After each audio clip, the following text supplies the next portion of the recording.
அரைகுறையான உறக்க நிலையில் இருக்கும் நபர்களின் மேல் நடத்தப்பட்ட கணக்கிட முடியாத பரிசோதனைகள் எவ்வளவுதான் பொய்யான ஒரு விஷயமாயிருந்தாலும் மீண்டும் மீண்டும் அதை வலியுறுத்தும்போது ஆழ்மனது அதை ஏற்றுக்கொள்கிறது அப்படின்னு கண்டுபிடிச்சிருக்காங்க.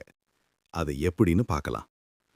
ஹிப்னாட்டிசம் நிபுணர் ஒருவரை நீங்க ஒரு ராஜானோ பூனைனோ நாயின்னோ சொன்னா அவங்களும் உணர்வாங்க. அதே மாதிரி கொஞ்ச நேரம் அவங்க அப்படியே மாறிடுவாங்க. இது மேல் மனதிற்கு கொடுக்கப்படும் கட்டளை. இப்போ ஹிப்னாட்டிசம் நிபுணர் ஒருத்தரை உங்க மூக்கு அரிக்குது, இன்னொருவரை நீங்க பறந்துகிட்டு இருக்கீங்க, வேற ஒருத்தர்கிட்ட நீங்க குளிர்ல இருக்கீங்க அப்படின்னு சொன்னா அவங்களும் அதையே உணர்வார்கள். இப்படித்தான் மேல் மனது கட்டளையிடுது, ஆழ்மனது அதை நிறைவேற்றுது அப்படிங்கிறது தெளிவா நமக்கு தெரியுது. நம்ம ஆழ்மனதிற்கு ஒரு நிறைந்த சக்தி இருக்கு. அது எவ்வளவு தூரமாயிருந்தாலும் அந்த தூரத்தில் இருக்கக்கூடிய உண்மையான மற்றும் துல்லியமான தகவல்களை கொண்டு வர முடியும். நம்ம ஆழ் மனசை பயன்படுத்தி மூடப்பட்டிருக்கும் கஜானாவில் இருக்கிற பொருளை பார்க்க முடியும், லெட்டர்ல இருக்கிற ஒரு விஷயத்தை அறிய முடியும், மற்றவர்களுடைய எண்ணங்களையும் புரிந்து கொள்ள முடியும்.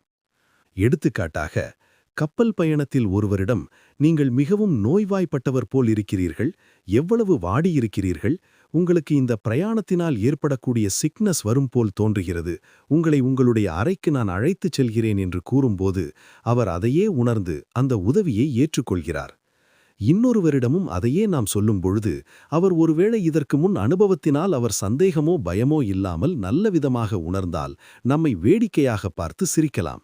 எனக்கு அவ்வாறு இருக்காது, நான் நலமாக இருக்கிறேன் என்று கூறலாம். அதனால் அது பயத்தையோ கவலையையோ தூண்டாமல் தன்னம்பிக்கையை தூண்டியது. ஒரே கருத்து இருவருக்கு வெவ்வேறு விதமாக செயல்பட்டது.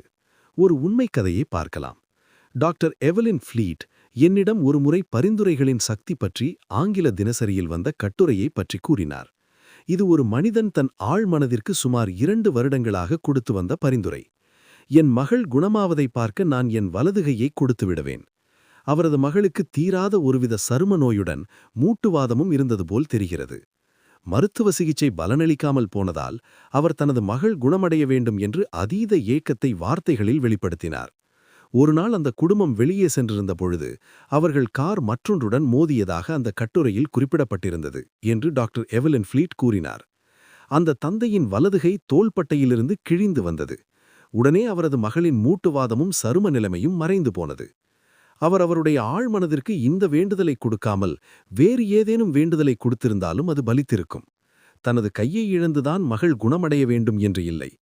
நம் ஆழ்மனதிற்கு ஆசீர்வதிக்கும், குணமாக்கும், உத்வேகம் அளிக்கும் பிரார்த்தனைகளையே சொல்ல வேண்டும்.